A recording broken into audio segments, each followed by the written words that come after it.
Art by Sushi Market Sprouts on 7th in Santa Cruz and Kaito Ramen and Japanese Tapas on 41st in Capitola.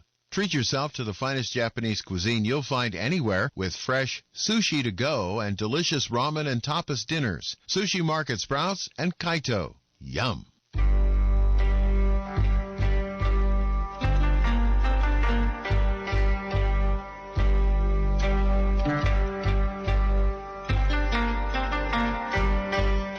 A very good Thursday afternoon to you. I'm Bill Graff along with Nan Su and Amy Howe. This is China Uber Alice. Nan Su is a senior reporter for the Epoch Times, and Amy Howe is a Cultural Revolution survivor. She has been through the re-education camp system in that country in past years, and we welcome both of those folks to our program today. Good afternoon, Nan. Oh, hi, Bill. How are you? I am terrific. How about yourself? Okay, yeah.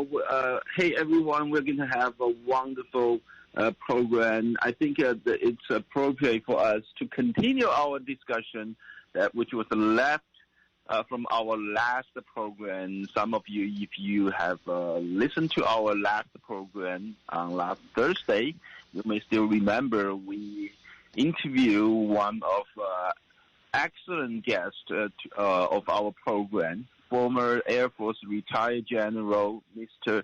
Robert Spalding. He is currently the senior fellow at the Hudson Institute in Washington, D.C. His focus is on China-U.S. relations, and he was also a former attaché to U.S. Embassy in Beijing between 2017 and 2018.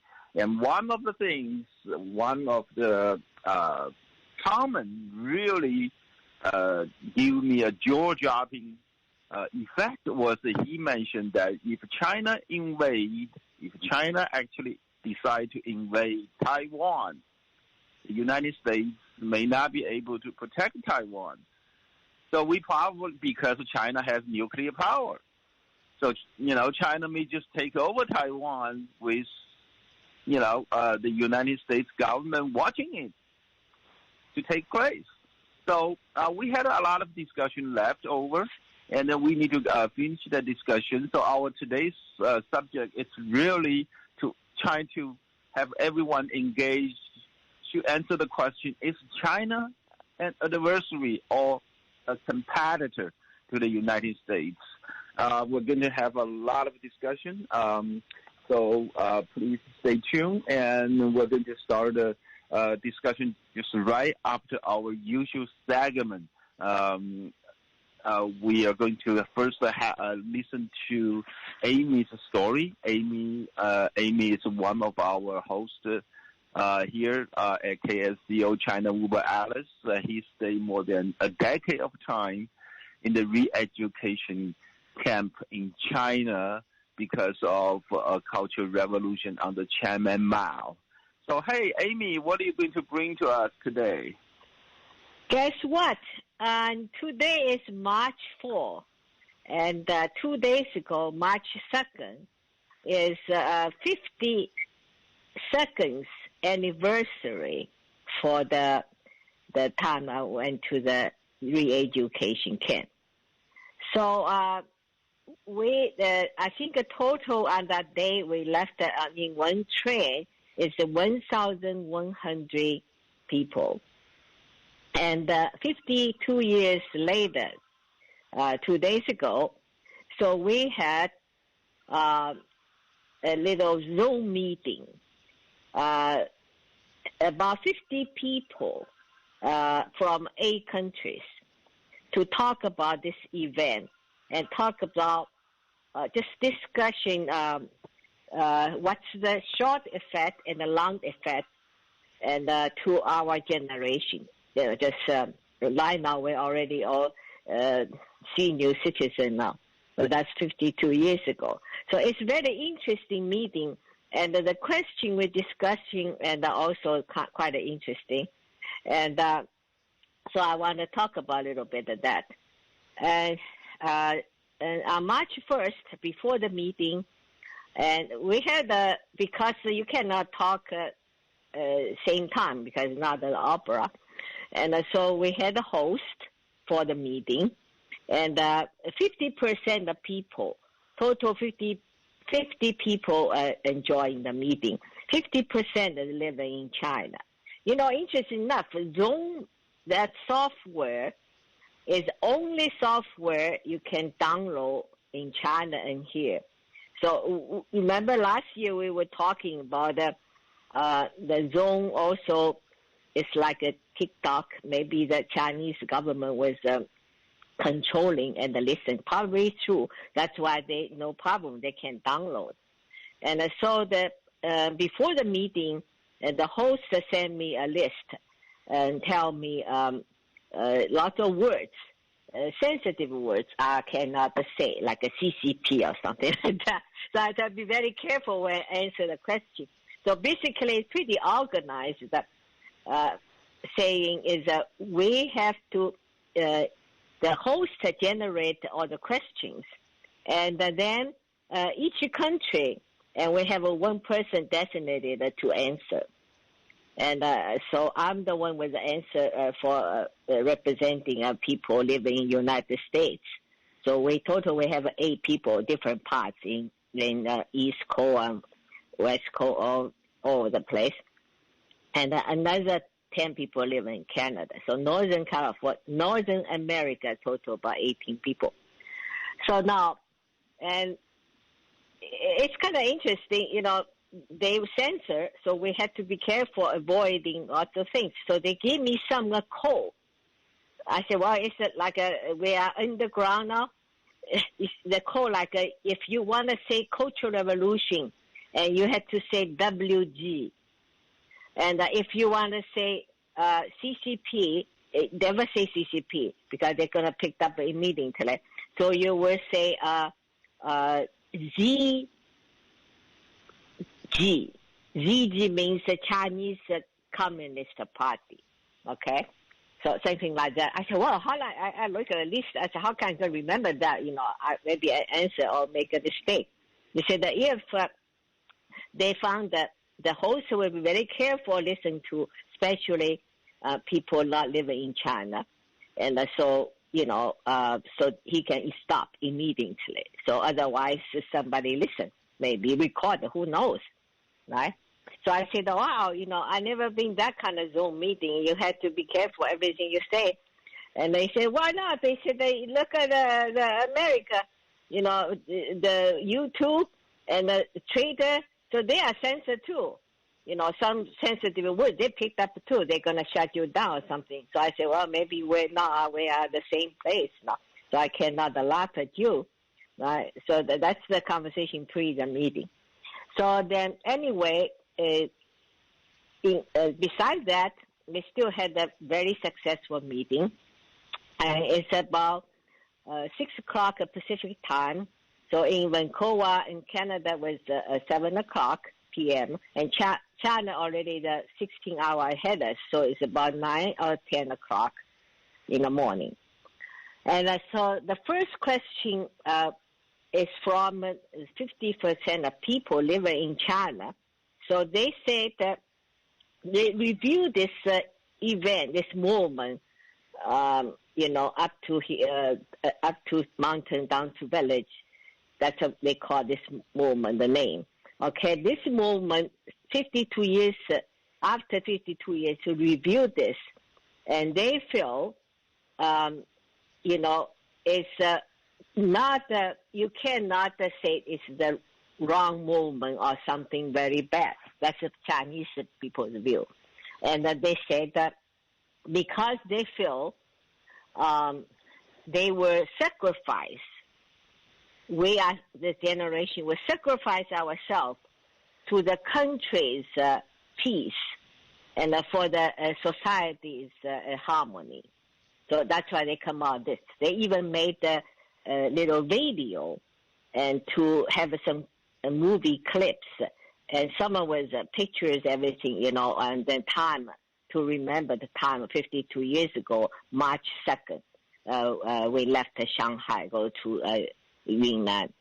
And So that the slogan and also entire tone of the video is said that we are not losers.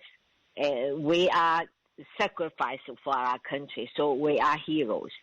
So that's why they wanted to people and for the next generation to think about them this way. Then actually also including me, that because I'm not living in China anymore. So they generate the question, and for people living in the United States to answer that first question, say, my God, I have to be the first one to say, I hope I not say something they really shut me down. So they say the question is what I think about, we are the hero or we are the loser. And our sacrifice is worth it or not worth it after 52 years. So I say that, to me, this question is if the country, the ruler of the country, leader of the country, whatever you call government of the country, and that they were supposed to serve people's interests, right? That's their purpose, to have them. And why they always want the people to sacrifice their interests and their happiness. Think about that. When we left it, they're not just we suffering, also our families, entire families. Each individual families have a tremendous suffering for years, at least 10 years or more. And so I say, if the government or whatever leader, ruling class, whatever you call, it's for serve people, why always want the people to sacrifice? Why? So that's my answer. I say I wanted them to talk about it, and that of course nobody talks. I think it's immediately pointing out that the CCP, right? How come they can't talk? So I said, oh, forget it. But I have to say what I think, right? And I did. And then, think about that. So I go on. I said that, we, in any civilized country, any country, if their government say for people's interest, for people's happiness, so their citizens, especially the children and teenagers, they have the constitution right to receive the education. But they took away from us. They closed down the school at least 10 years. Even after 10 years, they reopened with, they say, reform, so everything changed. And interesting enough is the last high school graduate, have a formal high school education is a 1966 graduation, that class, 1966 high school, senior high. My older brother just graduated 1966, and then Cultural Revolution happened, so send them to, he went to a plantation near Shanghai and dig the dirt for 5 years. And then after, I think 7 years later, they're going to reopen the school. There's no teacher. There's no teacher. Education is a continuing thing. It's like a river, right? You have elementary school, high school, college. Right? So college, they have the teacher graduate, so they can teaching high school. So you stop everything. And when they reopen, has no teacher in high school. So who can be a teacher? And that's only one is 1966 class. They are the only one had a formal, complete education, high school education. So they are the most qualified, can train to be a teacher, to teach in high school.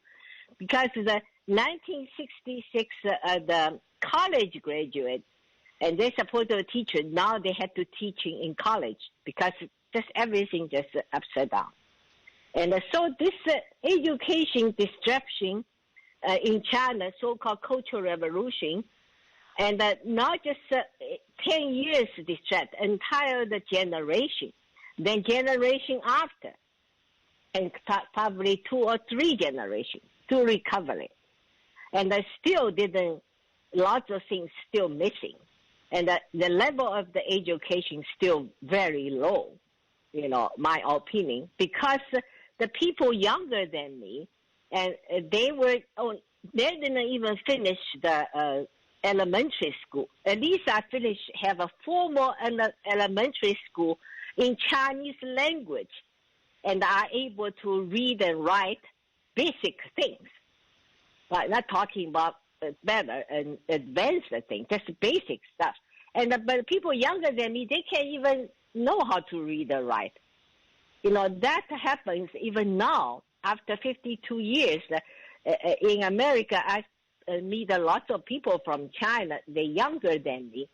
So I try to ask them something about the Chinese language. They said they never heard about it. They don't know anything. I was shocked.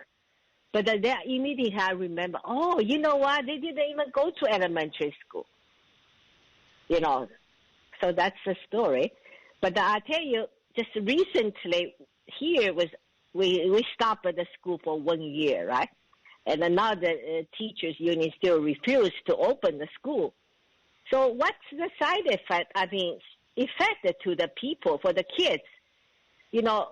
I just don't understand that. It's not just the constitutional right issues, and that the kids have a right to receive education, and how can they don't give it to them, right? So because the Zoom learning, online learning, and then it's a face-to-face, it's totally different thing. So that's my thought about that. So I answered the question about this first one. But as nobody discussed with me, because obviously, and now that the people raise the question because they don't want to talk about it, and so we had to go to other questions. So basically, we discussed several questions, but the main thing is this movement's value. And why up to today, they still wanted to brainwash people, say this is good. We learn lots of things. What do we learn? Of course, you learn from society, learn from your life experience. Of course, you're learning things. But the time when you are the age, you're supposed to learn knowledge, but they don't give you the opportunity. They took away that. So basically, Cultural Revolution, in my book, I think that they're ruining the whole thing. They're ruining the Chinese culture and destroy the Chinese culture. And then this thing, for generations and generations, never able to recover. So that's, I think, our program, and eventually, but not today probably, we're going to talk about the depths of the Cultural Revolution and also how the things CCP took power, how gradually they have a lot of movements that lead to the Cultural Revolution. And so for our audience to understand more depths of the China. So when we know the history, so we will know what's happened today to understand that much clearer.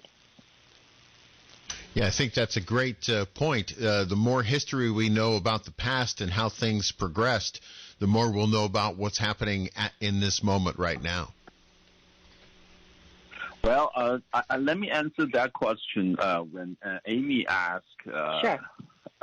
The first question when they say your generation just make a sacrifice to the country.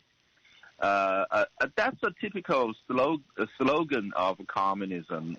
It's a brainwash. They always emphasize collectivism instead of individualism. So in China, the party's interests, it's always go above of everything. It's the interest of the Communist Party that's always have a top priority. While we are the country here in the United States, Americans, we treat freedom and liberty it is something untouchable in our, which was given to us by our Constitution, which is given to us by our Creator.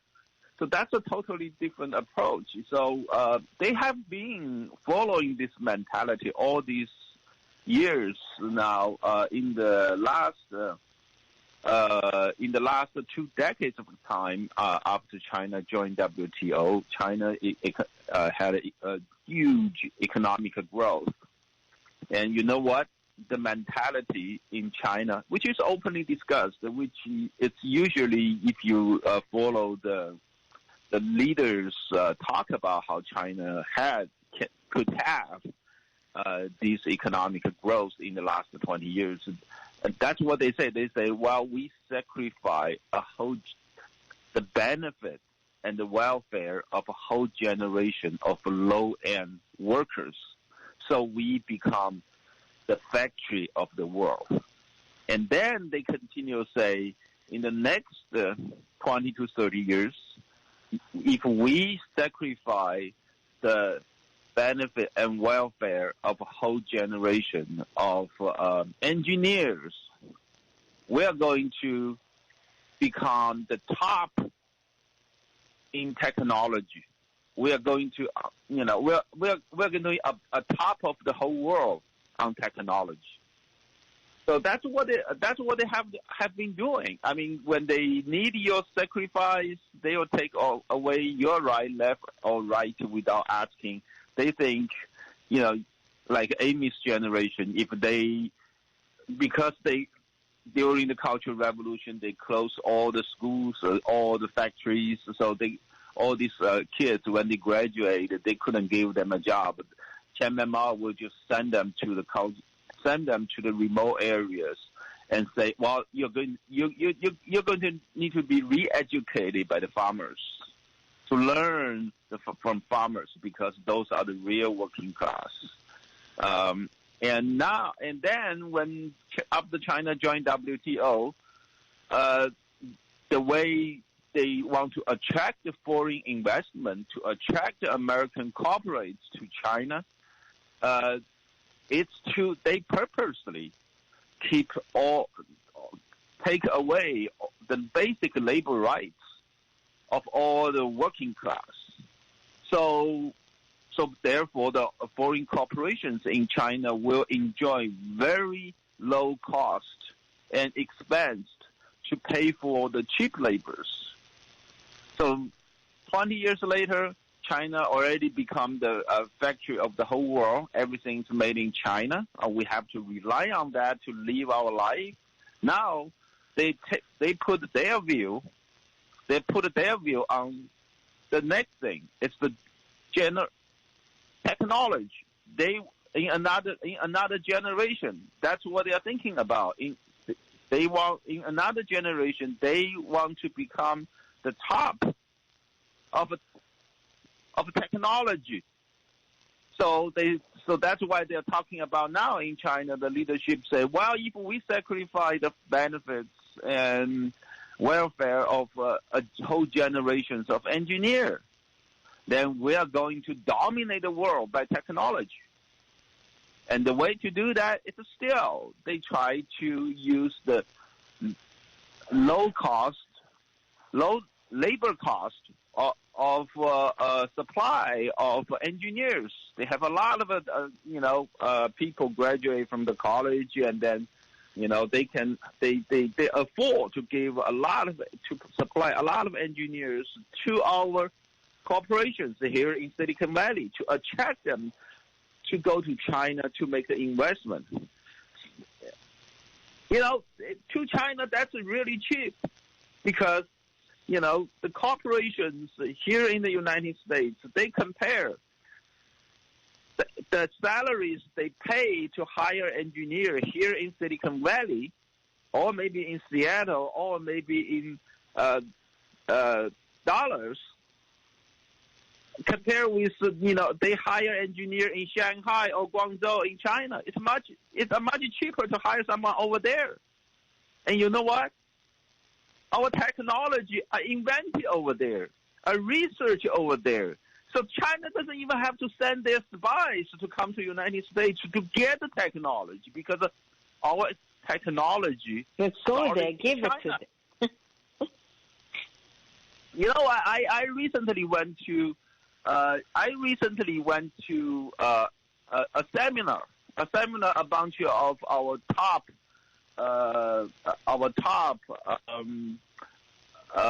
diplomats and foreign policy makers. They talk about the China-U.S. relationship. You know what?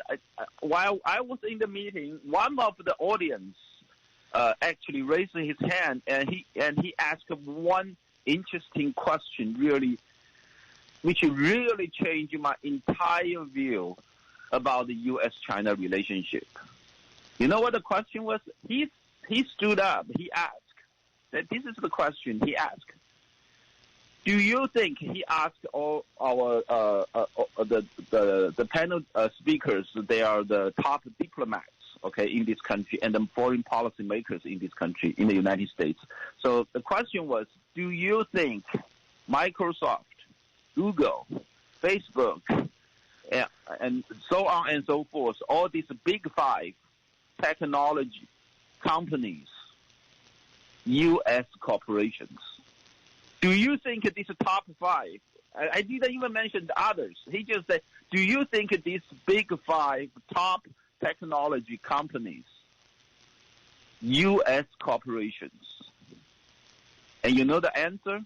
Which was really my jaw-dropping. I mean, I never thought about that. Now, our top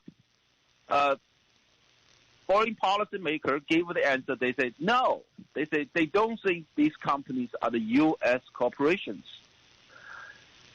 and because all these companies they have never thought that they thought about themselves as U.S. corporations. They thought they are global companies, which just really, make me really rethink of everything we have and the situation facing us. Now, think about this.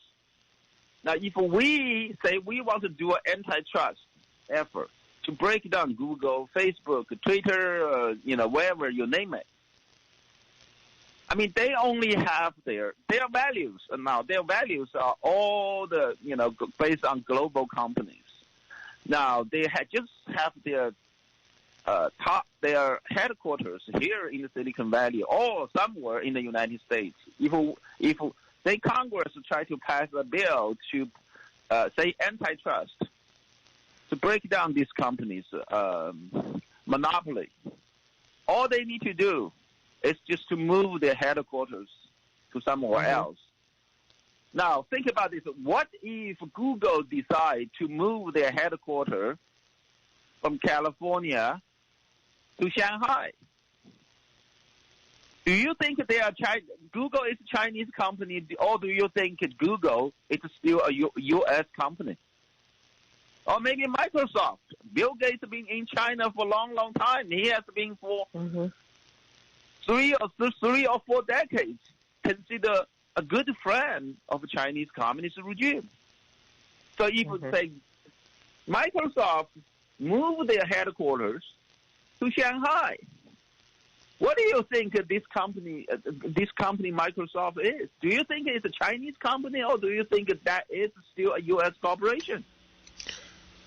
Interesting question. How do you think we're going to design how are you going to think about our security policy?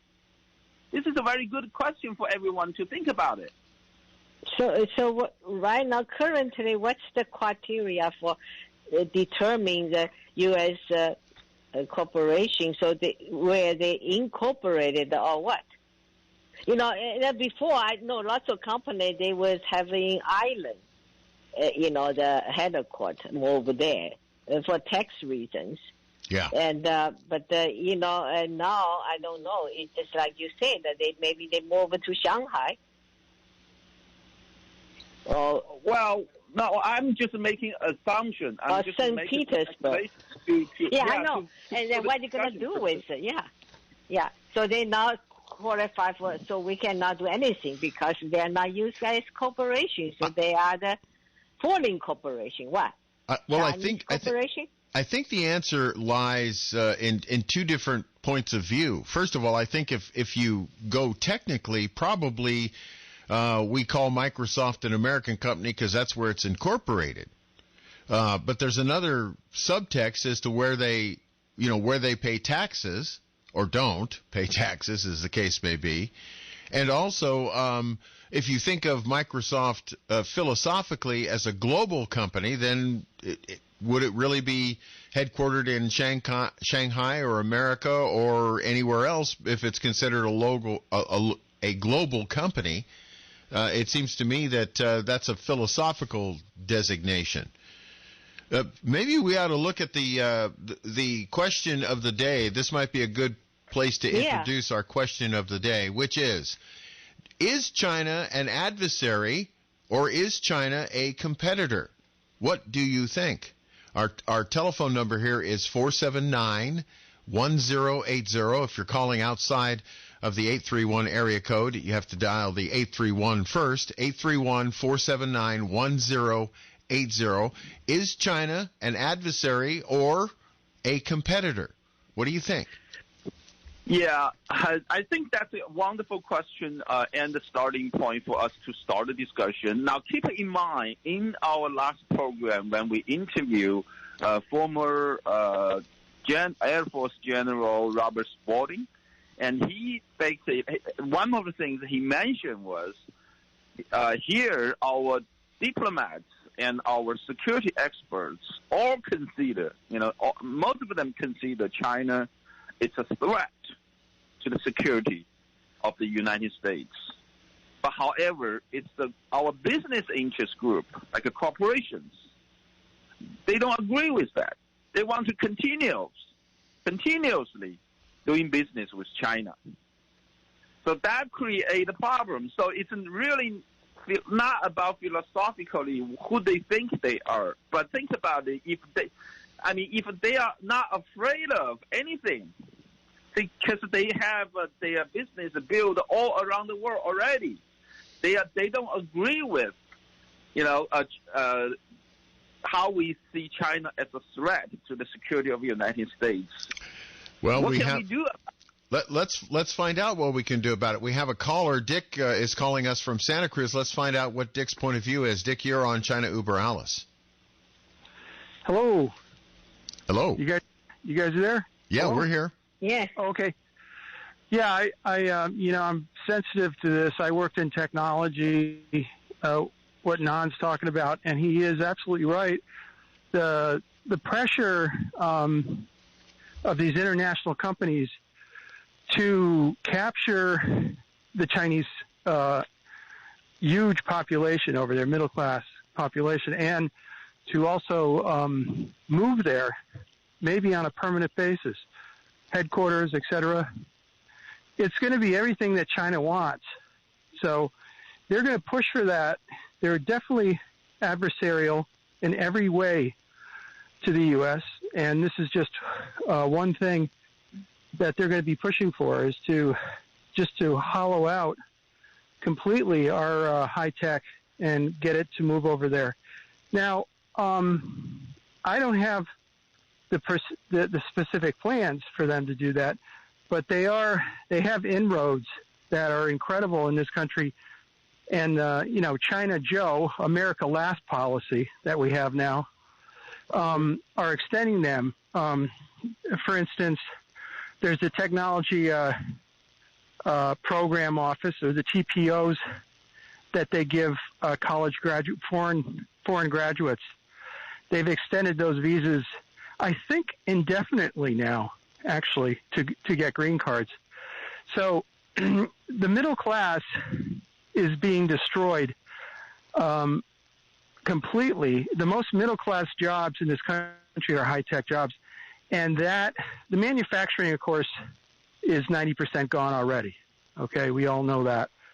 And there's some localized kind of construction type high tech jobs, middle class jobs still here, but if they're not unionized, there's not much hope to stay in the middle class.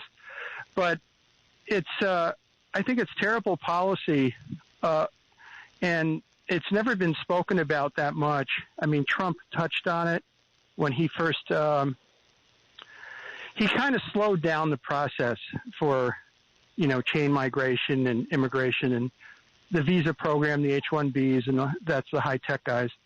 I think he kind of slowed it down a little bit, but now it's right back up to maximum amount, and all these adversarial tech companies, and that I say they should be broken up. They should be reined in. They shouldn't be cancel culturing everybody on the right.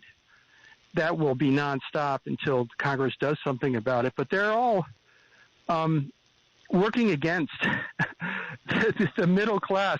Now, as you know, in most revolutions, the middle class is basically decimated, disappeared completely. And then you have the revolution. And, it's the elites and the poor, and the elites keep the poor just enough alive to keep them alive.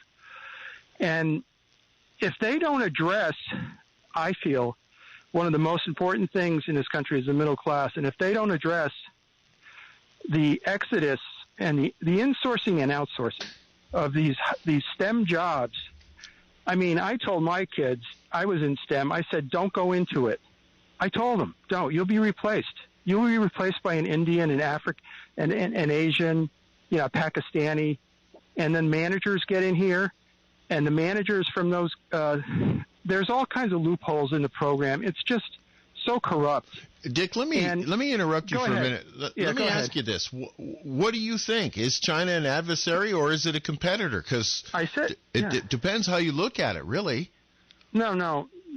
Well, competitor, adversary, it's all the same in a way, Bill. I mean, competitors, friendly competitors, a little bit different than an adversary, don't you think? Oh, you didn't say friendly. Now, come on, Bill. Don't qualify it.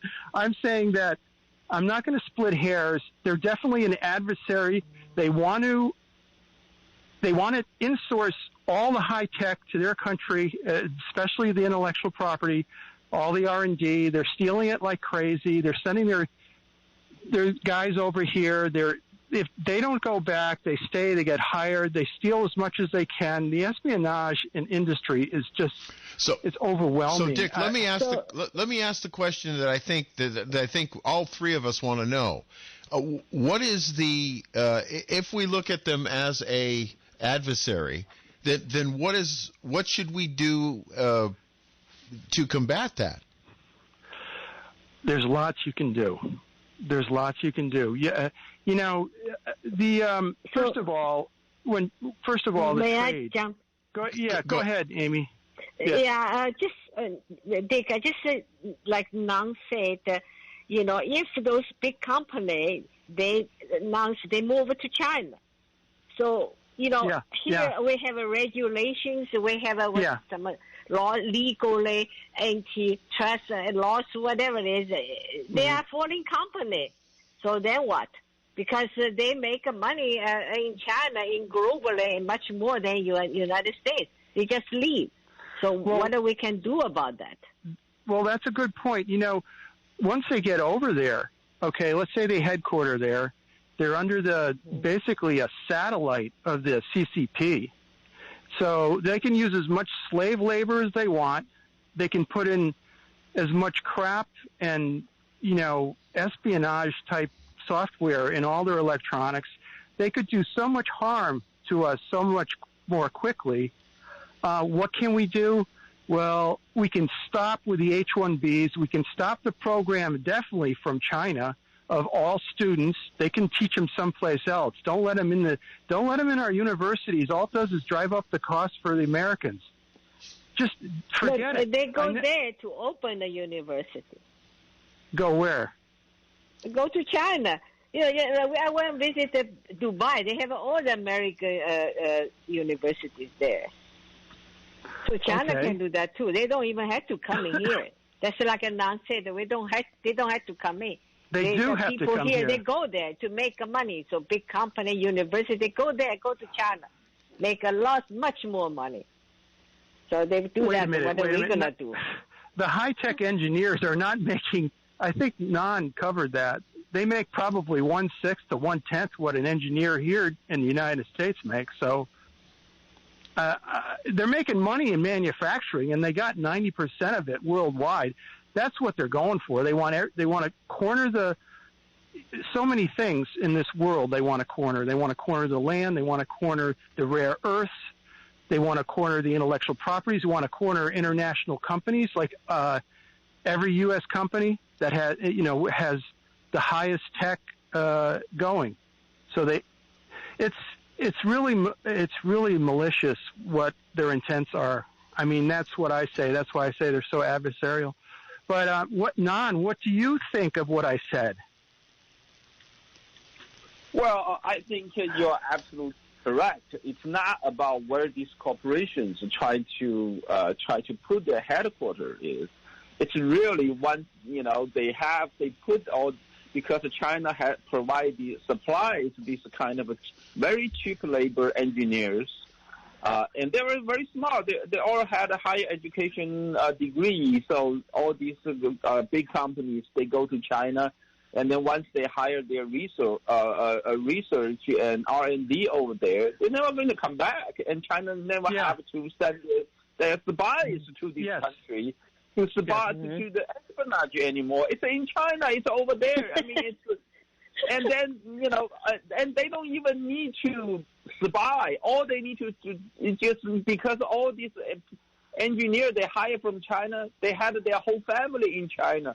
All it takes is to take the Chinese public security, meaning the police officer, call up their family, say, hey, you need to talk to your family members working for Google and Microsoft. They need to cooperate with us to get some of the whatever they are doing the research.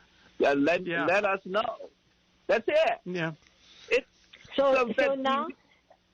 I'm talking about, in Trump time, we're talking about decouple with China. So that's probably effective.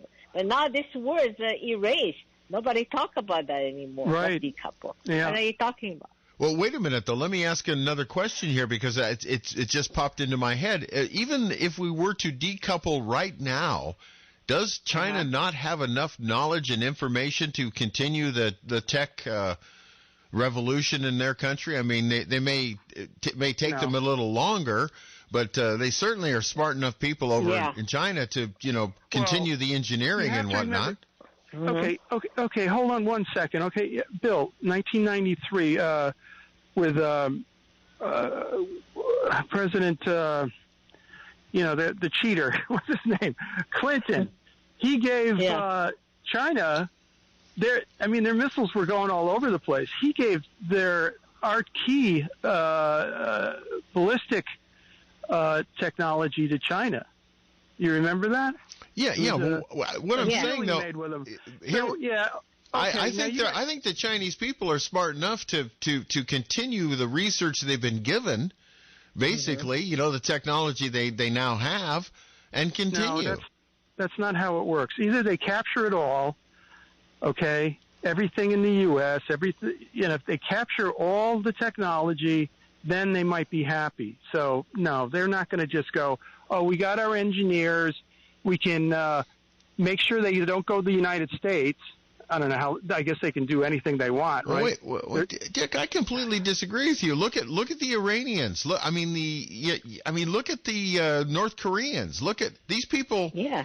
They don't have hardly any resources at all, and yet they're building nuclear missiles. They had guys from India and Pakistan and Russia. That's what I'm saying. Okay? That's right. Yeah. Well, okay then. China's had Americans and other expatriates helping them. That's what I'm saying. I think they're smart enough now to get it done. Oh well, I think the key here is that if we try, we don't even make the effort to stop the bleeding of technology to China. That's right. If we stop it, at least we can compete with them. But even we don't stop them. Yeah. They are just taking our technology for free. They don't even need to spend a dime for the research, right? They don't even spend the time. I mean, we spend like a decade for technology, and they just take it and run with it. How we are going to ever to compete with them? Hey, Nan, I think the R&D, most companies hold that the closest to the vest, okay? And they're not going to, they make deals like Google did. Google wouldn't even support our military. They went over and supported their military. So, yeah, there's some regulation you could put on our corporations. They naturally are going to hold their R&D close to the vest. Yeah, but Dick, wait a minute. If let's just take the iPhone, for example. You don't think that the people working at Foxconn that build the iPhones have reverse engineered all of that technology and know how it works now? Come on. I didn't say that, Bill. There's technology and R&D that's years ahead of where they are now, okay? That's how it works. You don't hear about it. You don't read about it. There's, just technology that's sci-fi level, Bill. Yeah, but what I'm saying to you is that Nan and Amy have both pointed out in past programs of China Uber Alice that the espionage that goes on with the CCP, planting people in various companies around the world, the Chinese government knows all the advanced stuff already. No, they don't. Yeah, I think they do. Yeah, I think we need to. I think both of you are right. I think we need to really take a look at it's the big picture, right? I think all these big corporations, yes, somehow they still need to at least protect their own interests because they don't want to just give away to Chinese government because they know. Yeah. Hey, Dick, I'm running out of time here, and just one more point on what you're saying. The last point is the universities at the PhD level. Yes, there's a lot of stealing going on there, and these guys are embedded over here, especially from China. I mean, that has to stop. And if we don't stop that, maybe they could feed enough of that back to their own people. There are also basically black operations going on over here in R&D that nobody knows about, and they are hiding it from for security reasons. But once that's dropped, I mean, it's going to be like Transformers, and we're going to be the little guys, and they're going to have the Transformers. So we better change policies. Okay. Well, thanks for the call, and thanks for participating in our discussion today. We appreciate it. Yeah, thank you for your question. Bye-bye, you guys. Bye. Well, there you go. I really think that the way we're looking at this question has a lot to do with, your own philosophy of what you think, how benevolent or non-benevolent the other side is. You know what I mean? I mean, if you think of friendly, if you look at it as friendly competition, you have one point of view. If you think of it as, hey man, they're trying to rip us off, it's a whole nother point of view. That's right. I mean, I'm sure that in the National Football League, the best defense, highly rated defense in the NFL, is having every other defensive coordinator looking at how they're doing it. You know what I mean? Mm-hmm. Yeah. Yeah. Listen, I'm going to take a break, and we'll be back to wrap up the first hour of our program today. What a discussion already. Today's question, by the way, if you're wondering, if you want to give us a call at 479-1080, 479-1080. Our question of the day is China an adversary or is it a competitor? What do you think? Listen, we'll be right back on China Uber Alice right here on AM 1080. KSCO. Satisfy your hunger right now with the delicious ramen and sushi you'll find waiting for you at Kaito. A couple of minutes walk to the ocean at 830 41st Avenue in Pleasure Point. Special orders welcome. Fresh, delicious, and oh so good. Hello, this is Koji. I'm looking forward to seeing you at Kaito. Hi folks, Warren Knox here of Knox Roofing. You know, here at Knox Roofing, we've roofed just about every type of house out there. Bird houses, bat houses, outhouses, cat houses, dog houses, steep roof houses, flat roof houses, lighthouses, houses. Fish houses, smoke shop houses, island houses, tree houses, haunted houses, worn out houses, poor houses, and rich houses. The big house, you don't want to end up there. I'll stay on the roof, thank you. Bee houses. So whatever type of house you need a roof for, call Knox Roofing at 461-0634. That's 461-0634. Thanks, folks. If you have a home, you have problems. But in your neighborhood, you've got an ace in the hole. Hello, Charlie Friedman here with good news for all of you out there who have a garage door that needs painting, a gate that needs a hinge, or a leaking seal on the shower faucet. The good news is you can find a solution for almost every home and garden problem at your neighborhood Ace Hardware store. That's right, you don't need to go to that big box store because you can find neighborhood Ace Hardware stores in Freedom, Marina, Gilroy, Salinas, and at 2 locations in Watsonville.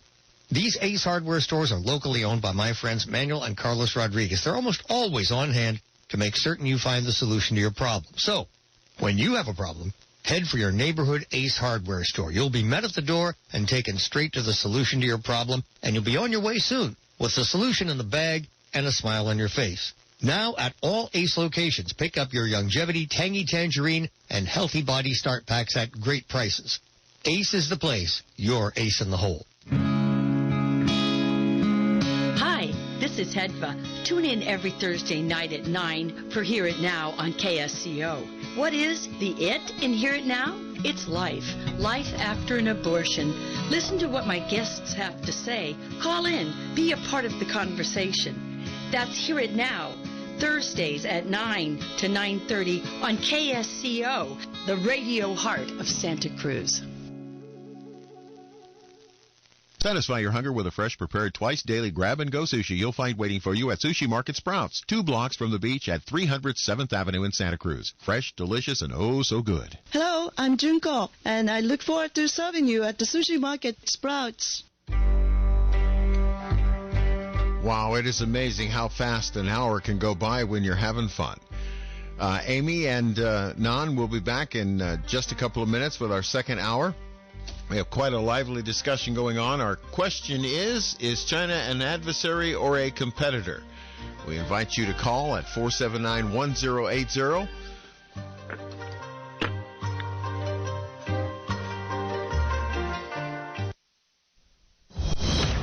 Breaking news this hour from townhall.com. I'm Keith Peters. At a news conference, White House Press Secretary Jen Psaki says the Biden administration worries about the effects of ending mask mandates in Texas and Mississippi. Our concern here is on the health, welfare, well-being, and survival, frankly, of people across the country, and in states where the guidelines are not, or where the recommendations from leadership is not following health and medical guidelines, we have concerns about the impact on the population. While Texas Republican Congressman Dan Crenshaw tells the Salem Radio Network President Biden was wrong to use insulting language, referring to Texas Governor Greg Abbott loosening COVID restrictions in his state. The guy with low cognitive capacity is calling everybody else Neanderthals. First of all, that's rich. I also find it rich that he's doing his sanctimonious pearl clutching over a bunch of Texans who, by the way, can still wear masks. I mean, but by the reaction of the liberals on this one, you would think that Texas outlawed masks and is now arresting people who even wear a mask. Of course, that's not true. Wall Street took a plunge today after worries about inflation and unemployment were voiced by Federal Reserve Chairman Jerome Powell. But speaking at the Wall Street Journal's Jobs Summit, Powell says there is some reason for optimism. There's still a lot of pain out there, and more than 500,000 people have lost their lives to the pandemic. But compared to the economic scenarios that we were contemplating a year ago, this is, it's good to be where we are, and particularly with the vaccines now. Powell also said the outlook for the economy has improved after 3 months of weak job growth, but he cautioned that the economy and the job market are still far from fully recovered and that full employment would not be achieved this year. The numbers were reflected on Wall Street. The Dow down by 345 points. The Nasdaq dropped 274. The S&P 500 lower by 51. More on these stories at townhall.com. This is Dave Michaels inviting you to join me down at the Dave Cave this week, Monday through Friday, because we are having a huge sale, and you're invited to stock up and save big. Whether it's for you, your pet, family members, or your garden, we've probably got what you're looking for with prices that you won't find anywhere else. Buy one or more Beyond Tangy Tangerine product at regular price and get a 30% discount on the rest of your order for any other longevity products. This means that BTT will not be on sale, but everything else is. Big-time discounts. OsteoFX, Glucogel, collagen peptides, Arthrodex, Sweeties, and more discounted at 30% when you buy your BTT at regular price. Remember to take care of your immune system with vitamin D, vitamin C, zinc, Killer Biotic, and Immune FX. And while you're here, be sure to pick up your official Flight 1080 and KSCO gear for you and your loved ones. We've got high-quality knitted hats, jackets, T-shirts, sweatshirts, and ProFit hats. Don't miss the latest sale down at the Dave Cave, Monday through Friday, 12 till 7 p.m. Here's the townhall.com business brief. Stocks lower on Wall Street as bond yields made yet another upward spike, renewing pressure on high-flying technology companies. The losses came as the yield on the 10-year Treasury rose sharply during a question-and-answer session with Fed Reserve Chair Jerome Powell, during which Powell said that any pickup in inflation in coming months would likely be temporary, disappointing investors who were hoping for a firmer stance against inflation. The price of oil rose 4.2%. The Dow today dropped 346 points to 30,924. The Nasdaq fell 274 to 12,723. The S&P off 51 to 3,768. New York oil rose $2.25, closing at $63.83 a barrel. With business, I'm John Scott. News and analysis at townhall.com. I'm Keith Peters in Washington. Major League Baseball will hold its first Lou Gehrig Day on June 2nd. Gehrig joins Jackie Robinson and Roberto Clemente as players who are honored throughout the league. I consider myself the luckiest man on the face of the earth. June 2nd marks the 96th anniversary of when Gehrig started at first base for the New York Yankees in place of Wally Pipp, starting his record streak of consecutive games played. June 2nd was also the day in 1941 Gehrig died at the age of 37 of amyotrophic lateral sclerosis, or ALS. I might have been given a bad break, but I've got an awful lot to live for. On June 2nd, each home team will have 4 ALS logos in ballparks to mark Gehrig's number 4. Money will be raised to fight ALS, also called Lou Gehrig's disease. I'm Ed Donahue. More on these stories at townhall.com. I'm Keith Peters in Washington.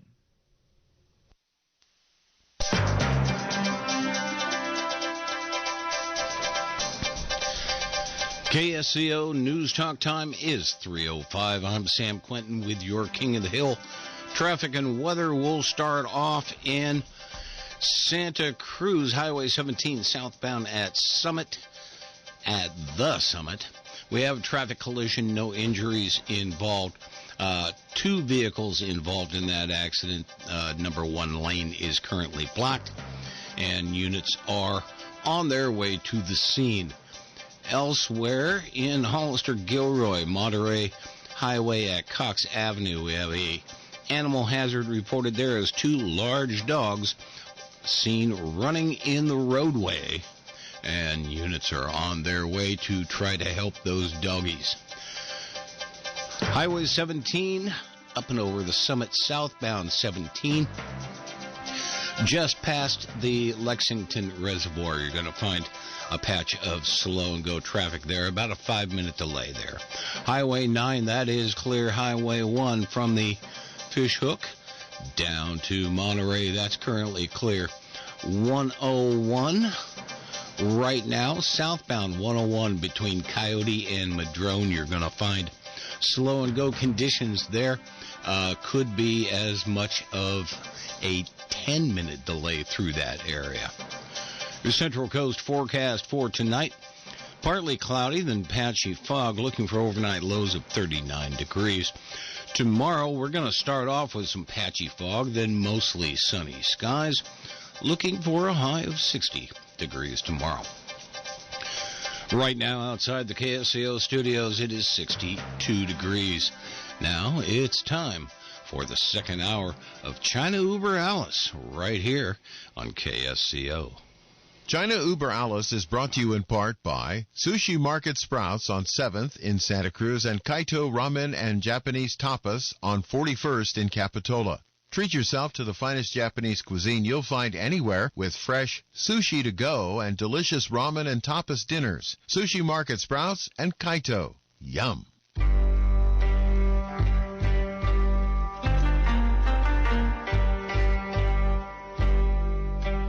Hello again, I'm Bill Graff. Welcome to the second hour of China Uber Alice.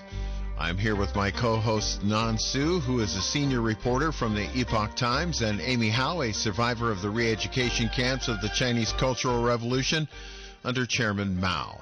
We have been having a lively discussion already today about, China's influence around the globe, and whether we now think of China as an adversary or as a competitor. Nan, we've had really a lively discussion so far in our first hour. Hey, Billy. Yes, Amy. Can you tell us a little more about what's the current policy, especially the tariff? We still enforce that, or are we changing? Well, I think our policy that's made by Trump administration on tariffs has not yet been changed, but however, China already sent their top diplomats to Washington and make 3 requests directly to our State Department. Number one, they want the United States to stop all the tariffs that's made by President Trump in the last couple of years, and number two, they want our Commerce Department to stop punishing all these technology companies like Huawei, like Zhongxin, and number three, they want our U.S. Security Committee to stop, require punishing all these Chinese, all these companies from China come to Wall Street, try to raise funds, and in the past we want them to basically. All these companies from China need to be treated from in the same way, like the U.S. corporations. They need to provide their book for auditing. The same way the U.S. companies are audited, right? So they want the U.S. to stop that 3 policies. They already. Right. Talk about it. So those companies currently still on the entity list. Yeah. I heard that they already stopped thinking about to let Huawei and Zhongxin, that 2 companies, go. But I don't know the real if the real decision has been made yet. I think that Bill. I have. Let me interject something here because I think it directly answers Amy's question here. This verbiage I'm about to read you came right out of the mouth of our Secretary of State, Antony Blinken. He said just last week, quote, China is the only country with the economic, diplomatic, military, and technological power to seriously challenge the stable and open international system. Our relationship with China will be competitive when it should be, collaborative when it can be, and adversarial when it must be.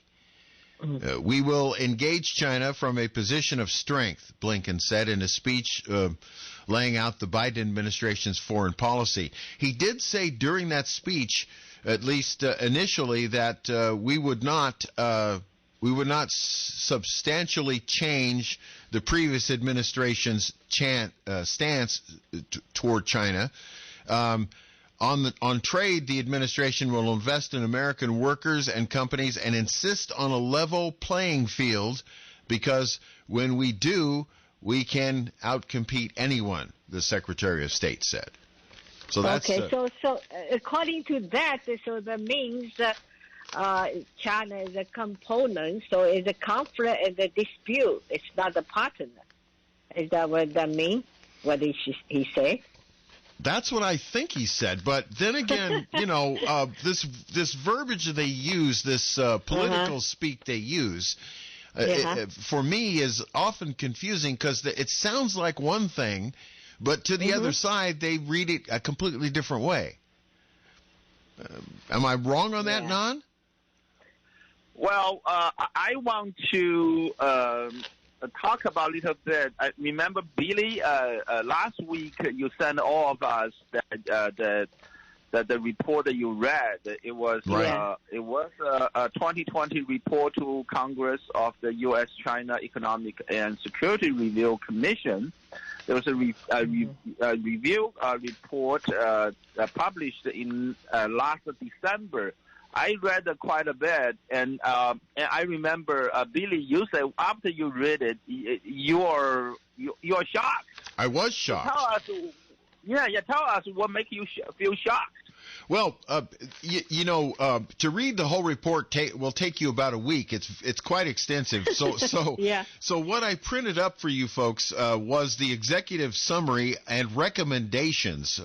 These recommendations will go to the 116th Congress, the second session. That, of course, has already taken place. And by the way, if you, the listeners, want to find this, it's really quite easy. Just go online to www.uscc.gov and you'll find the report there. Just follow the links. It's not on the China Uber website. I think you posted there too, right? Yes, I believe John T. last week. Posted it last week, and that link is there. You'll find it. So some of the things that I found fascinating about this was, for instance, Chapter 1, the U.S.-China Global Competition, which is what we're talking about today.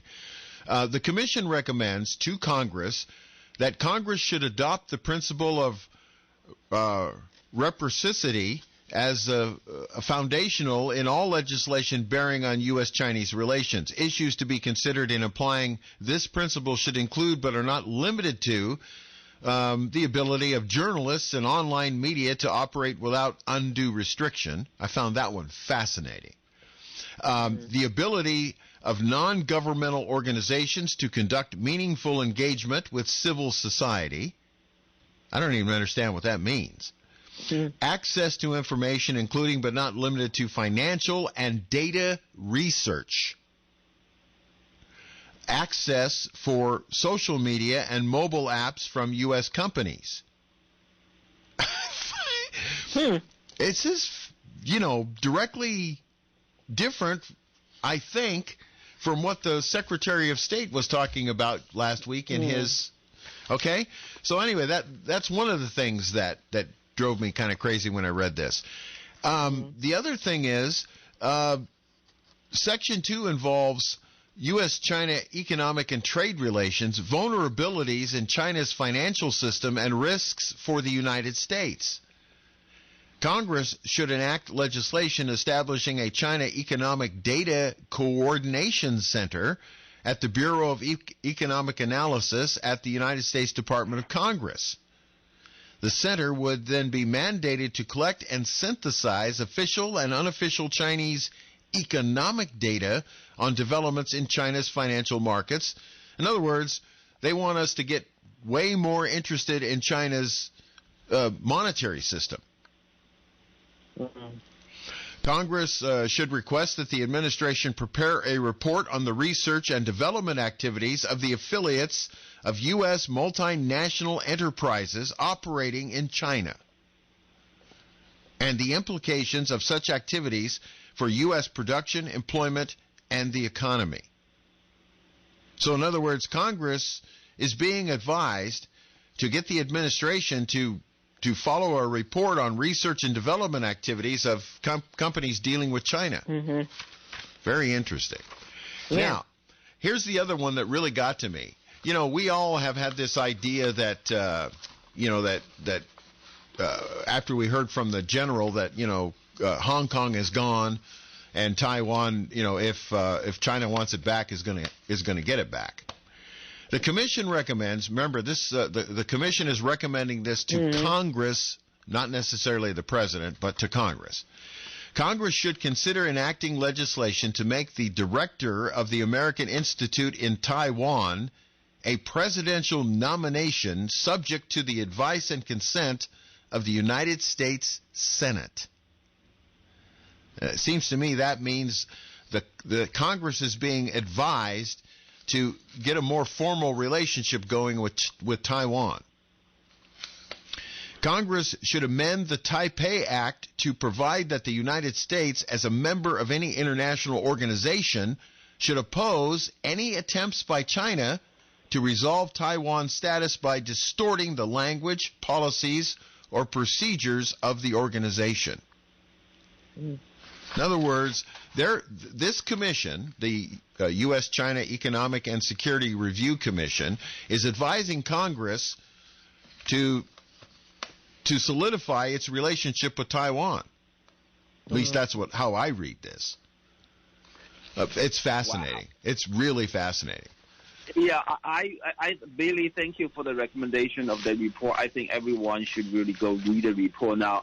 Now, what I read, the most impressive statement in the report, it's right at the very beginning of the summary, which is how it says like this. It says, over the years, we have tracked the People's Republic of China's accountability to its global commitments, including those made in its accession to the World Trade Organization. 2 decades later, the Chinese Communist Party, CCP, selectively adhered to its global economic, trade, and political obligations and has abandoned any concern for international opinion. Now, this is the most important part. Now, the CCP envisions itself atop a new hierarchical global order.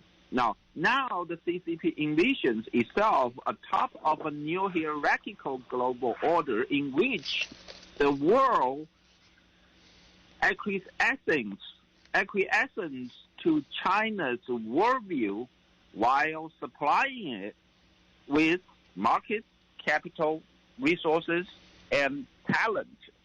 Now, when I read the sentence,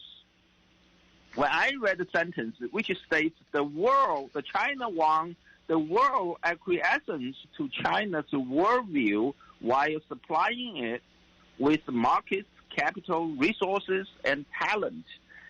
I really, you know what, in my mind, it's really the interview the President Biden gave to CNN. Remember when the CNN talk show host asked our president, you know, in this conversation with China's Chairman Xi, what did you talk about? Did you talk to him about the persecution of Uyghurs in Xinjiang area? You know what the president say? President Biden basically say, well, we understand. You know, Chinese Communist government tried to control all those Uyghurs, all those human rights, all these issues. We understand that's China's norm. That's China's cultural norm. But we are going to continue to raise our voice for human rights. Now, isn't that exactly what this statement is about? This statement says that China won the world acquiescence to China's worldview while supplying it with markets, capital, resources, and talent. Are we really just moving towards the direction? You look at our president. That's what he said. Are we really just moving to that direction? We are going to supply China with all the markets, capital, resources, and talent, while we'll just provide lip service to protest the China's wrong behavior, the human rights violations in China, the genocide that's taking place in Xinjiang area against Chinese Muslims. Well, I mean, what do you think if China say tomorrow or next week, maybe next year, if China invade Taiwan? Taiwan, yeah. What's going to happen? We're going to say, oh, China have a nuclear power, so we'll just let them take Taiwan. Of course, we're going to send our 7th Fleet to circulate around Hawaii, maybe to show how we determine we are to protect the freedom of navigation. Is that what we are expecting? You know, it's interesting. In that same forward that you were reading from just a moment ago, there's another paragraph that says, remember, these are recommendations and observations made by this commission to the United States Congress. By the way, Bill and Nan, that commission is under the leadership of the committee in the Congress? Or the independent? This is an independent review. It's an independent review commission, but it is sent to Congress committee. Yeah, it's a It's a subcommittee that goes to various members of Congress. Now, so they still the same people and the Trump administration.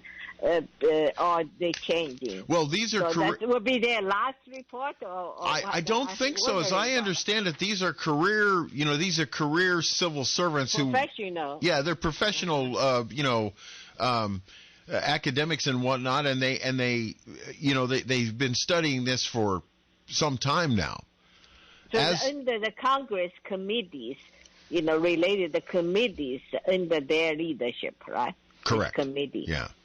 Okay. So as the I'm reading from the report now, as the CCP accelerates its aggressive pursuit of global power and leadership, this report shows that the PRC considers its relationship with African countries to be a blueprint for building its new world order, as the PRC's dominance in extractive industries on the African continent are critical for technology and defense, combined with its influence over media and political parties.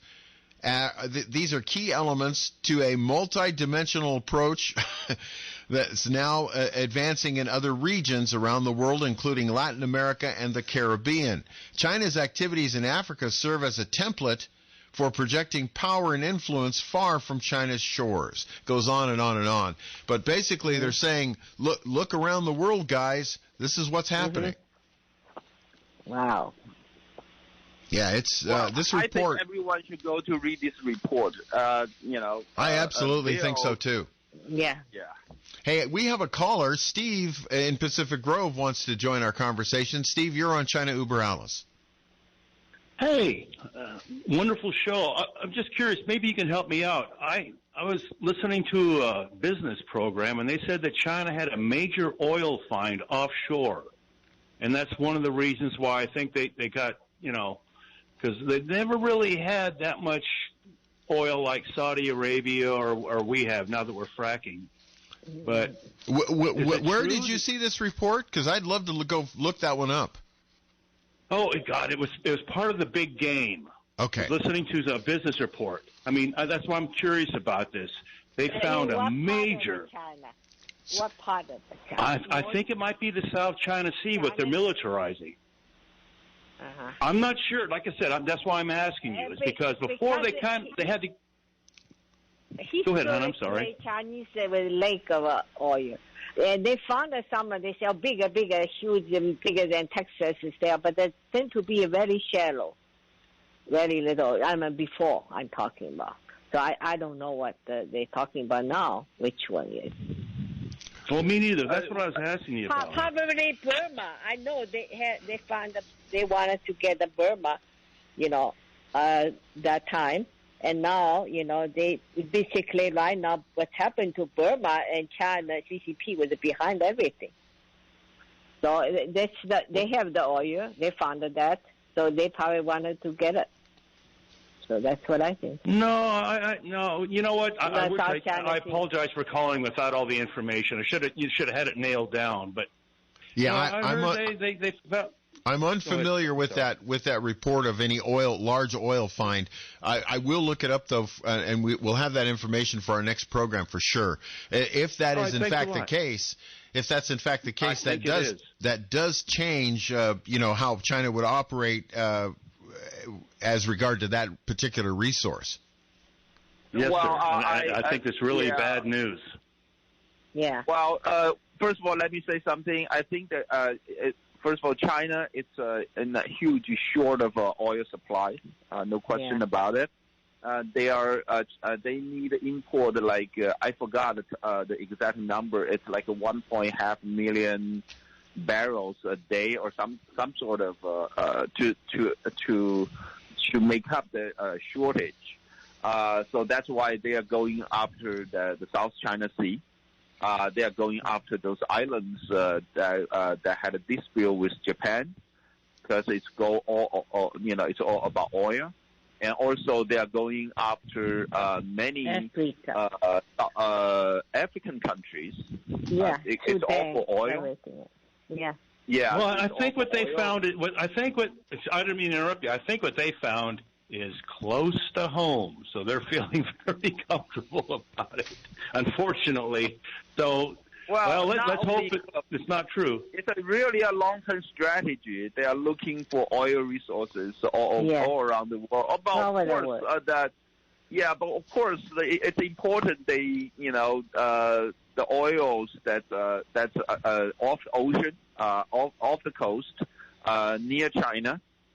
There's a lot of oils over there in the South China Sea, so that's why they have a dispute with Philippines, with Japan, with many other countries, with Vietnam, and also Taiwan is very important because Taiwan it's a strategic important because a lot of oil. That's if they want to import oil from the Middle East or from the African countries, they're going to have to go through Taiwan Strait. And also Taiwan is important because most of the oil supply that Japan and South Korea get will go through Taiwan Strait. Yeah, so it's all strategic, and China want to get oil. I want to jump in something. So they stopped this Keystone. Actually, very stupid thing. The Keystone Pipeline? It's ridiculous. Yeah, that's helping China, definitely. Of course it is. Okay, hey, well, research it, because I got a feeling they're going to want to sell Japan and Taiwan oil if that reserve is as big as I heard it was. Steve, thanks for the call really and the heads up. News. We'll look into it. Okay. Thanks. There you go. That's Steve from Pacific Grove. Yeah, I'll check that out. Boy, if China gets a big oil reserve, that'll upset everything around the world in trade, won't it? Well, China is definitely into the technology of shale oil.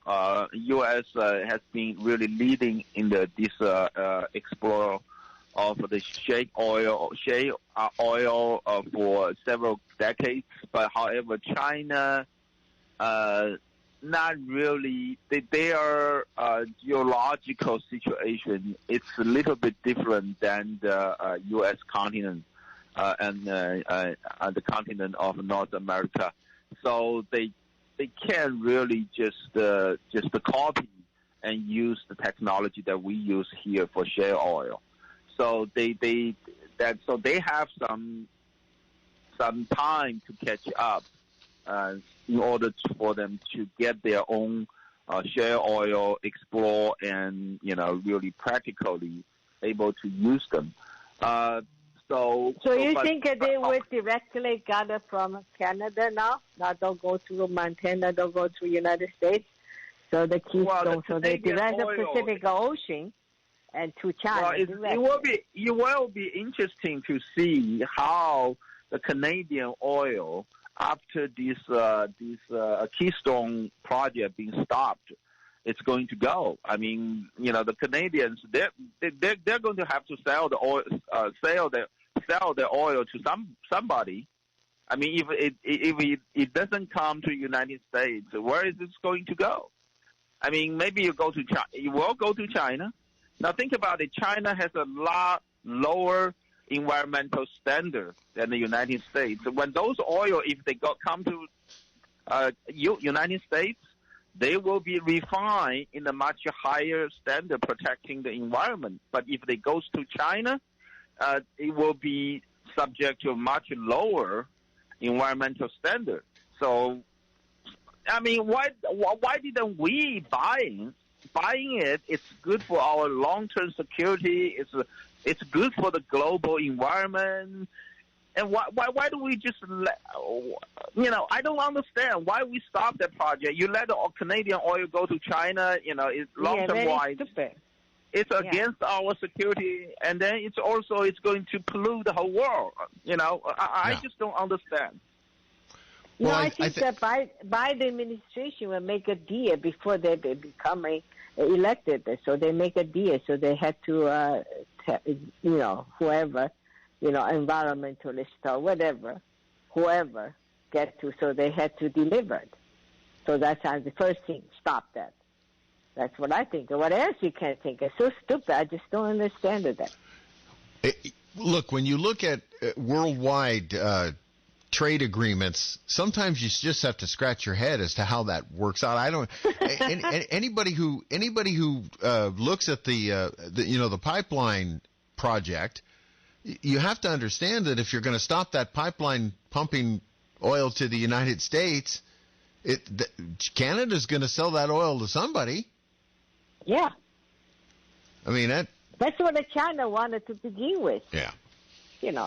So I don't know. It's so stupid. But I think it must be some promise made, so they had to deliver. So that's very fast. The first one, had to be the big something behind it.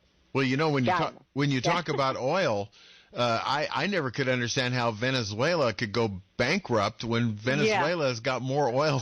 I mean, it's unbelievable. Yeah, unbelievable how they went. Socialism. Yeah. So anyway, socialism. Listen, if you want to talk to us about world global trade and the things we're talking about on our program today, our telephone number is 479-1080, 479-1080. Our program is China Uber Alice. If you've just joined us, we have a website of the same name, ChinaUberAlice.com. Our show materials are all posted there, and you can sign up for our newsletter, find out more about what we're going to talk about in upcoming programs. We do want you to maybe go to our website and download or hit the link and read this 2020 report to Congress of the U.S.-China Economic and Security Review Commission. I'm pretty sure you will be fascinated and also, I think, shocked by some of the things you'll learn in that report. It is really quite amazing the relationship the United States has with China on some things and doesn't have with China on a whole bunch of other stuff. It's very fascinating to read this. We also we're talking today in addition to the whole idea of our relationship with China directly. Our U.S. Secretary of State Mr. Blinken has said some interesting things, but there's also some other things that we have found about what's going on around the world with China. As I sort of mentioned in the report. There's a big relationship with Africa that China is cultivating because of the natural resources on that continent. Very interesting to note that.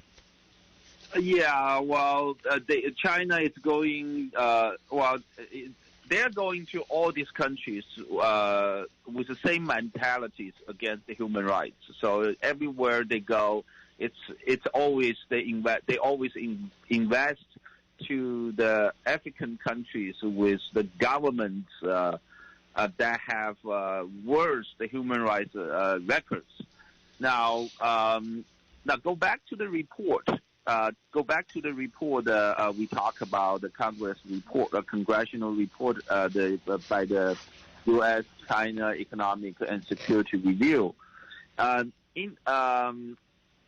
Here one thing it's really we talk about in summary. It says In the past, the CCP, Chinese Communist Party, focused its attempts at economic dominance on legacy sectors of steel, aluminum, and transportation, among others.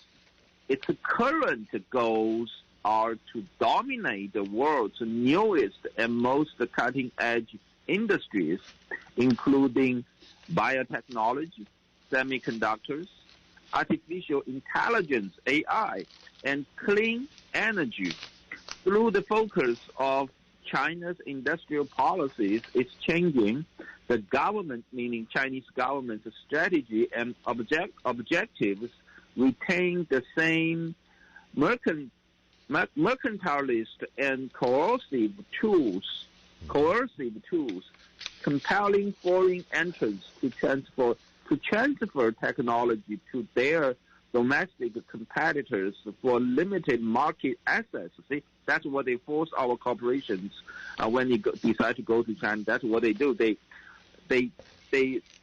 still compelling foreign entrants to transfer technologies to their domestic competitors for limited market access, lavishing generous subsidies on state-owned enterprise and domestic national champions, and leveraging illicit methods, including cyber-enabled theft, to obtain valuable intellectual property and mountains of data. So that's why, they welcome our high-tech corporations to go to China, because they will get the tech. They will basically sell these high-tech companies unlimited access to China's market. It's totally under control how much they want to give to you, and then as a return, they want these corporations gave them the newest, the cutting-edge technology and data, and all these artificial intelligence technology or whatever, and semiconductor, biotechnology, all this cutting-edge technology, they want it as a return. So what is going to, if China is our adversary, not competitor, they really, pose the threat to the security of democracy and freedom of the Western world. Why we allow them to do that? Well, that's a great question, isn't it? Very good question, yeah. By the way, barbarian at the gate. If you wonder, still asleep. If you wonder, if you're just wondering how China is sitting right now, as of the latest figures we have, it's, by the way, it's also in the same report we're talking about from the U.S.-China Economic and Security Review Commission. In this same report, in the summary, they talk about Chinese assets. Now, if you thought Chinese was an underdeveloped country, here's their worldwide, what they have on hand right now in resources. $41.2 trillion. $41.2 trillion. Not any other currency. That's dollars.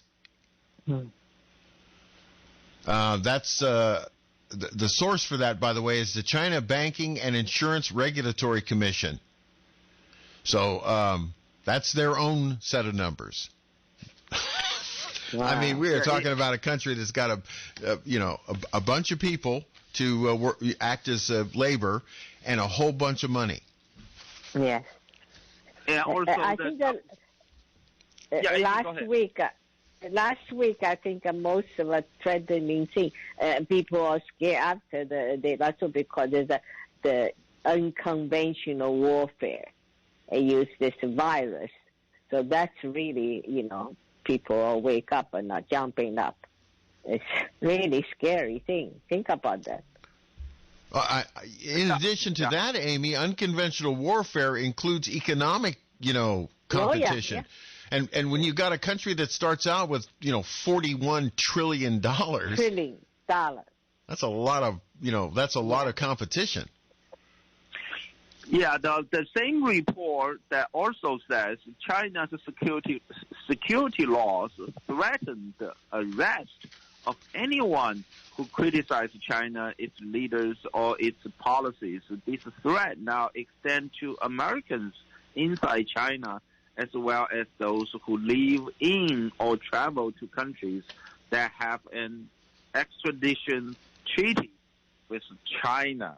Now think about, China is really exporting their human rights violation against the freedoms to all around the world. In other words, they are go back to the statement. They are imposed their worldview. They are forced the international society to adopt their view of how society and civil rights should be, and societies all around the globe really have to surrender. Well, we are still allowed to provide our lip service, like our president did, to criticize China's human rights against the Uyghurs. But we are really forced to provide our markets, capitals, and resources and talent to China's future development. Wow. Because they have a 41 trillion. Yeah. Amazing. Folks, we have a caller. Nancy from Carmel is on the line. Let's bring her on board here. Nancy, you're on China Uber Alice. Thank you for taking my call, and thank you for this show, which I repeat is the best on the air.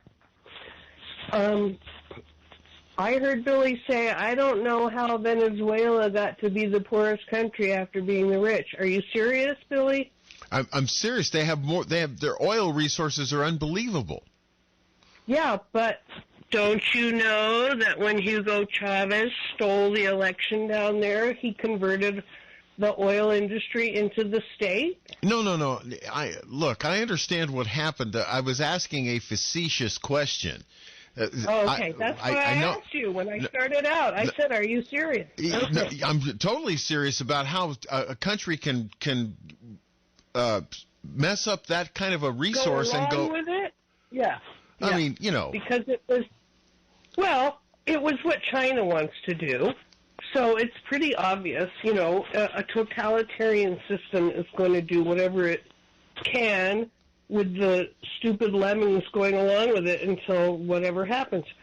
But well, I'm pretty sure that China's government committee, central committee, I'm pretty sure they're not going to operate in the same way that Hugo Chavez did.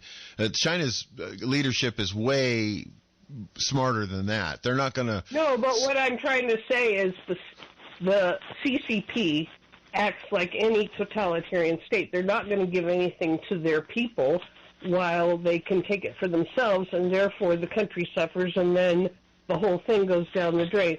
But I also wanted to say that, yes, the USA must decouple from China, no matter what investment they have to lose, because that is going to prove to be the final cut of our country when we just keep sacrificing our success and freedom and everything else for greed.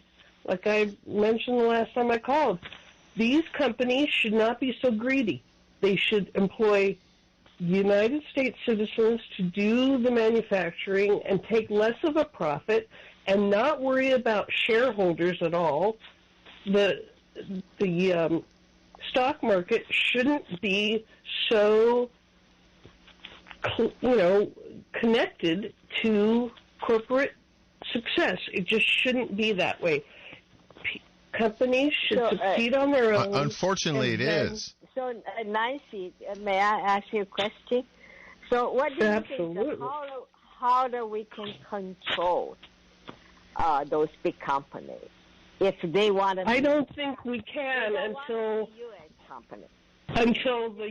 until the citizens stop buying the products, they stop supporting the companies, they stop buying the stock. I mean, we've got to do an ideological flip, and I don't see anybody who invests in anything for the greedy profit that they're looking for will change unless that profit motive is taken away. Yeah, maybe not in the United States. I'm talking about those big companies, like Microsoft and Google. If they decided that they don't want to be U.S. company, they can move it. Yeah, well then it's they believe that they are globalists. That they can make far more money than just making money in U.S. So they say that I don't want to get punished or controlled. I just that's move out. a done deal. The U.S. the United States has already been told that if they don't toe the line, they're not going to be a player anymore because it's real easy to wipe us out through global commerce. So either we're going along with it because we've been, I don't know what you call it, ransomed or blackmailed. I don't think our economy is that in dire straits right now that we've been threatened by anybody. Then we need to just stick up for our own bones and say, too bad, we're going to do our thing that helps our country, and we're not going to go along with this globalist stuff because it helps everybody else but us. So I don't know. I don't know if we're going to do that or not, but that's what we should do. Nancy, we appreciate the call. Thank you. All right. Thank you, man. Yeah, it's funny. Like I said, this whole economic situation between countries around the world is all dependent on your point of view. Whether you believe that they're all ganging up on the United States or they just are all out for themselves, the point of view changes the perception. Well, one thing I want to say, all these corporations' interests in the past 20 years really changed. Also, not just the global economic interests and the trade relationship, but also really impact the political landscape here in the United States. Now think about it. Yes. Amy, what do you want to say? No. I said definitely, absolutely, you're right. Yeah, think about this.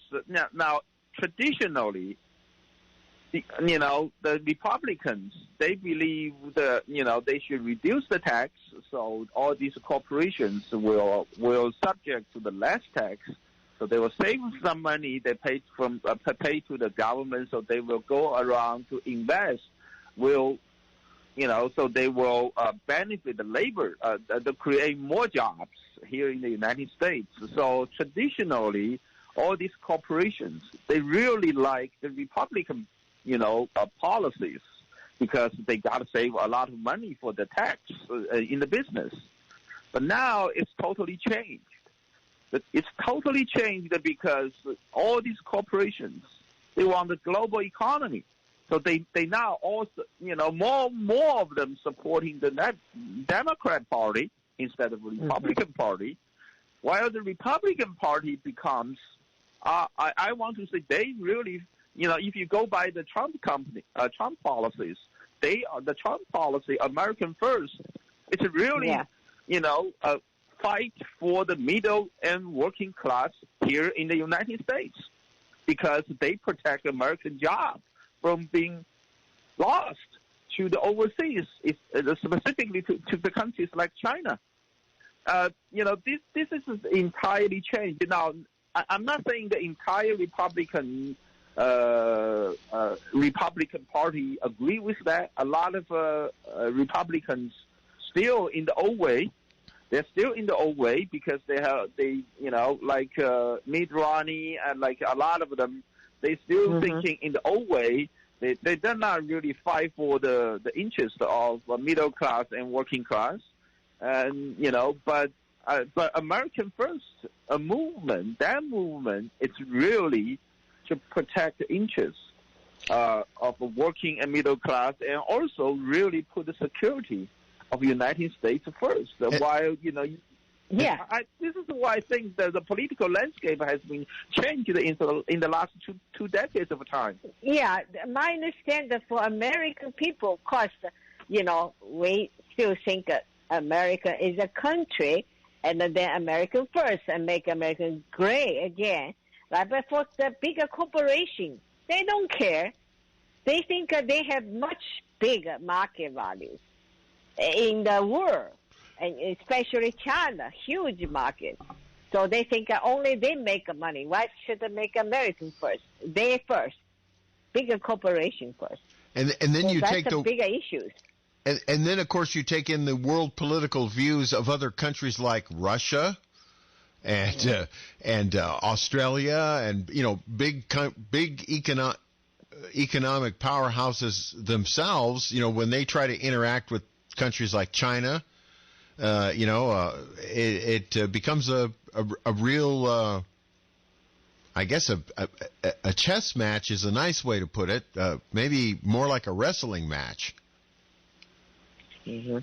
Yeah. Well, I would say at least our Secretary of State Blinken actually, at least in his statement, that put China as an adversary instead of a competitor. I mean, this is a little advancement from what I expect, which is good. But I'm just hoping they really do it, not just doing the lip service.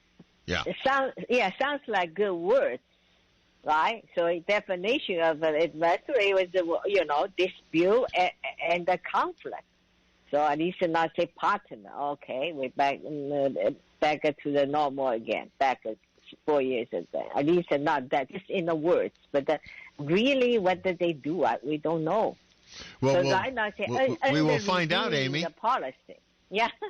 Yeah, we will find out. Right now, they say everything stopped, so it's because they wanted to review the Trump policy. So we see after under review what are they going to do. Yeah. Well, I found last week's program and the Brigadier General's comments about how he saw world politics as enlightening and a little scary. That's why we continued our discussion this week on the same topic about whether we think China is a competitor or just a complete adversary. I don't know that we've really solved got the answer to the question, but I think we should consider thinking about this as we move on through our situations in the next couple of years, because it will be very important how we move along both economically and in a defense situation as well. We have just a couple of minutes left. I think I'm going to take the commercial break now, folks, and then we'll come back and have a little time to wrap up the program, if that's all right with you two. We'll be right back on China Über Alice. Satisfy your hunger with a fresh, prepared, twice daily grab-and-go sushi you'll find waiting for you at Sushi Market Sprouts, 2 blocks from the beach at 300 7th Avenue in Santa Cruz. Fresh, delicious, and oh so good. Hello, I'm Junko, and I look forward to serving you at the Sushi Market Sprouts. Hey guys, there is some important news that all men should take very seriously. Your prostate health. Are you urinating more frequently? Are you waking up at night to urinate? Are you sick and tired of prostate pills that just don't work? Sound familiar? If you are one of the millions of men with prostate problems that are driving you nuts, there is some great news. Prostagenics is the all-natural product that beat over 157 other prostate supplements in lab tests and was rated the #1 most powerful prostate supplement in the world. #1, because it works. So why not try some Prostagenics, and your prostate troubles will be a thing of the past. You'll get a great night's sleep and stop waking up in the middle of the night to go to the bathroom. To get your free bottle of Prostagenics, call now, 800-600-2020. That's 1-800-600-2020. Take advantage of our 90-day money-back guarantee. Call 800-600-2020. Do it now. Though the rain might fall, the wind might blow, and the earth might shake, the folks at JM Electric still get up in the morning to go to work for you. I'm Charles Friedman here with Chris Jensen of JM Electric. Chris, I understand JM has been declared an essential business. That's right, Charles. The President wants us to get up in the morning and make certain our customers' homes and businesses have the energy they need and that all their electrical systems are safe and secure. Sounds like quite a job, given all the electricity everyone is using at home these days. Electricity use is up, Charles, and we want everyone to know that though JM Electric is practicing all the safety protocols now in effect, folks can still expect the same dependable, honest, and trustworthy JM Electric service our industrial and home-owning clients have come to expect over the past 7 decades. Folks, to check on the electrical circuits in your walls or to electrify your next project, call on family-owned JM Electric, 831-422-7819 or jmelectric.com. They all think alike. They're all the same. Rush on the drive-by media. Are they colluding to give us the same news? How is it that their reporters always wind up at the same places saying identical things? Do they all use the same wire stories? They all use the same fax machine, the same press releases? How does this happen? How do they report the same identical news? Not only all day, but day after day and month after month. Word for word, in fact. How does this happen? Rush Limbaugh, 9 to noon, weekdays, right here on KSCO. Satisfy your hunger right now with the delicious ramen and sushi you'll find waiting for you at Kaito. A couple of minutes walk to the ocean at 830 41st Avenue in Pleasure Point. Special orders welcome. Fresh, delicious, and oh so good. Hello, this is Koji. I'm looking forward to seeing you at Kaito. This is China Uber Alice, Amy Howe, Nan Su, and myself, Bill Graff. And we have actually done this right this time around. We have a couple of minutes to wrap the show up rather than just being right up at the end. Any final thoughts today, Amy? Well, I think we had a very meaningful discussion.